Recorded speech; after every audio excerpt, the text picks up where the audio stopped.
All right, folks, I'm not a YouTuber or nothing, but some people were asking me from, I think it was the Car Wizards video, about the timing belt.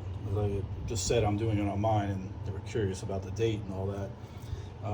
There is no date code on my timing belt. I don't know who made it. There's no timing marks on the timing belt either. So whoever replaced this did some generic something, I don't know. But anyway, this is where I'm at. Don't laugh, that's clean. I'm not done. By all means, I am far from done with that, but that is my first pass of cleaning. It was far worse. I didn't do a video. I don't know how to edit videos, so I'm not gonna bother. This car's got 220,000 miles on it, give or take. I would suspect nothing's been done to this car in at least 15 years and at least 120, 130,000 miles. Yes, I know this is open right now. I just moved some stuff around. Just, you know, yes, I have a vacuum. I'm sucking everything out, cleaning up. I'm cleaning up a lot, don't worry.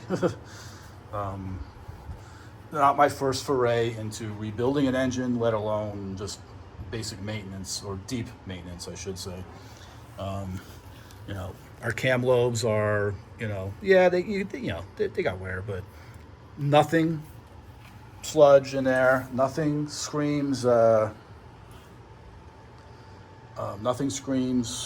neglect. Like there's no metal shave. There's no evidence of like metal shavings running through it. You know, like you see on I Do Cars and all the teardowns they do.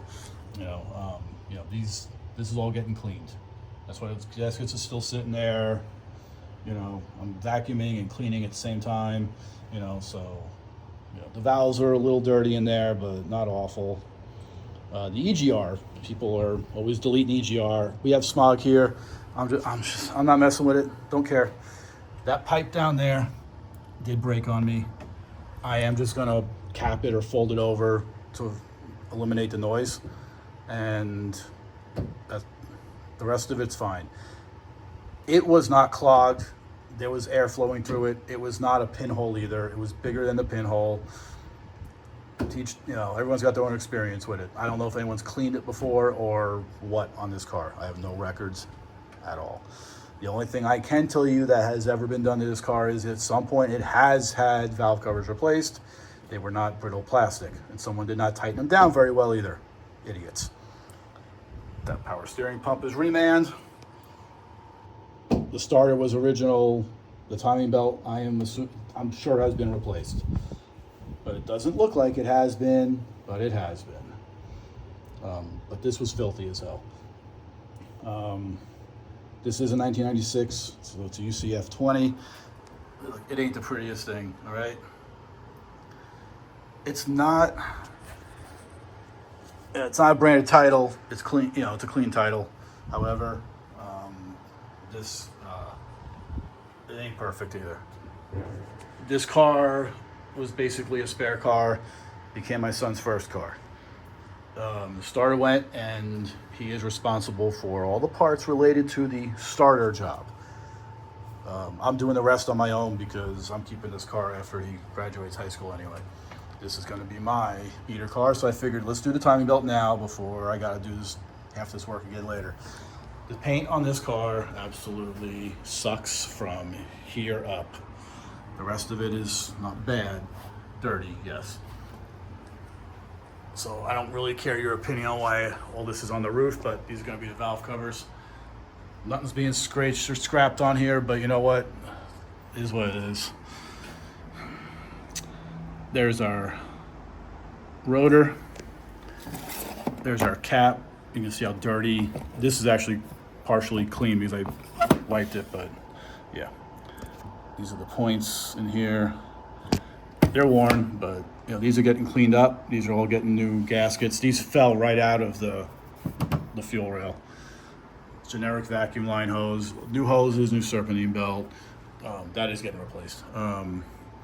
New coil, main coils, all new ignition. You know, all these things got cleaned up. Not perfect. I'm not sandblasting. I'm not doing anything like that. Just getting I'm just getting rid of the gunk. Okay. This is still intact.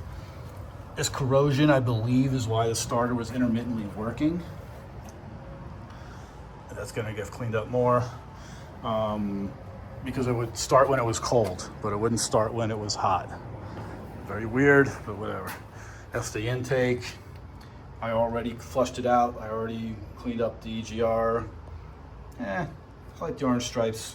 They don't look great. I'm not a good painter, especially with detailed stuff like that. The valve covers came out pretty good, but not those. I gotta flush out the lower intake more. That's the power steering reservoir. I gotta see if there's a filter in there. But yeah, you can see this one's a little gunkier. These wires all look gunky. See that? Like that's probably original. So the entire ignition's getting fully updated. This car is not getting restored, but it's going to be made comfortable and it's going to be made fully reliable. I'm making it to the point where you can drive this coast to coast and it will be reliable. This is this is the result of someone who's blind in one eye and can't drive, not looking where they're going. Whatever, the kid avoided a head-on accident, and I'm proud of him for it. But as you can see, this would take way too much to sit there and bring back to full life. If I find a good back seat at the junkyard, I'll swap it out just for why not, right? Door panels are pretty good. You know, it smells like a 30-year-old Japanese vehicle. You know, it's not awful in here. All the windows work, the gauges work, steering wheel doesn't go up and down, but I have to get new gears and do that. And I will one day. These seats are torn up and I'm gonna get, for the fronts, I'm gonna redo the leather. I'm gonna get the, I think it was L Seat sends the skins and you can swap them out. And I'm probably gonna do that. I'm probably gonna do it in black because I do like the way this looks. These seat covers, however, I hate them. Just because of the way, because of that. The only thing in here that doesn't work are the power locks because the actuators are bad. I'm gonna do the driver's one so I can get keyless entry back again. That one does work. I don't care about the back. No one uses it. If I really need to use it, I'll just open it manually. The display for the radio doesn't work, but that will get replaced one day. I will put some kind of CarPlay thing in there because it would be good to have navigation when I do need it. But this is a perfect car to just not care about. You love it and you take care of it, but it's the kind of condition that it's not worth fully restoring, but it's worth keeping it alive.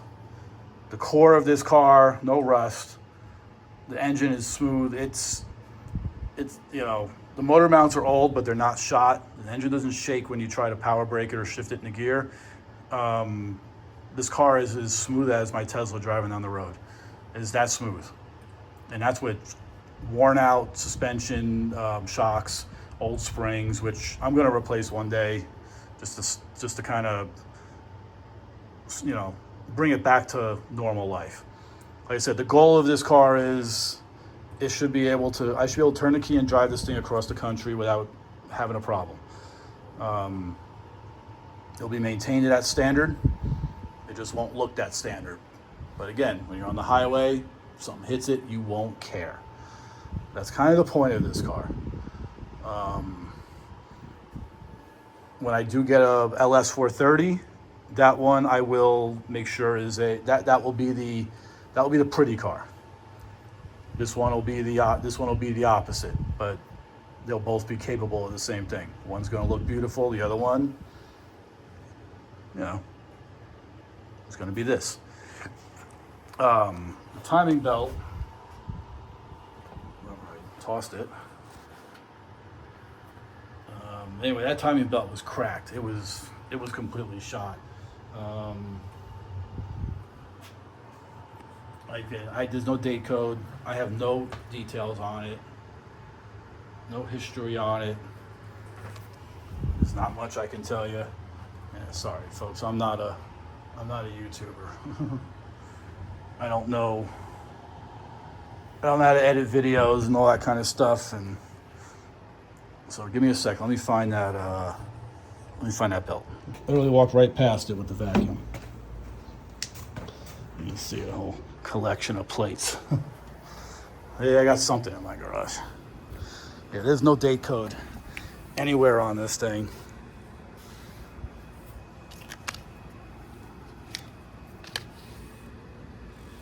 I can't see one even faded when I look up close, but you can kind of see that this is not even really bent up. You can see how cracked it is, but now you can see really how bad this was.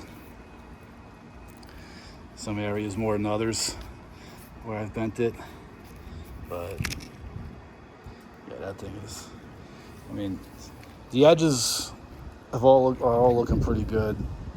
So like I said, I don't know how many miles or just how old this thing is, but you know, it's what it is.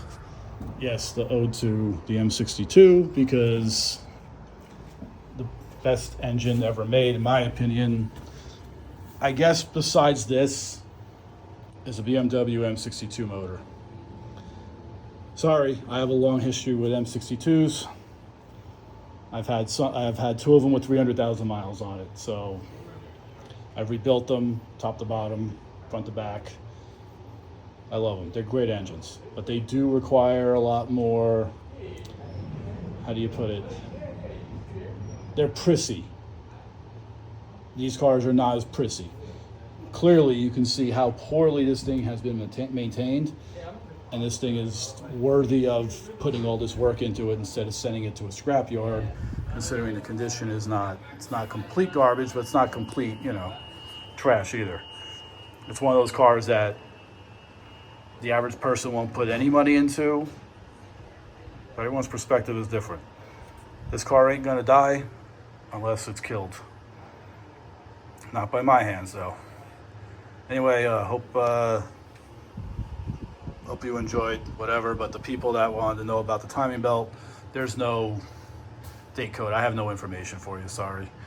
My best guess is it's 15 years old, and I think it's got over 120,000 miles on it. So,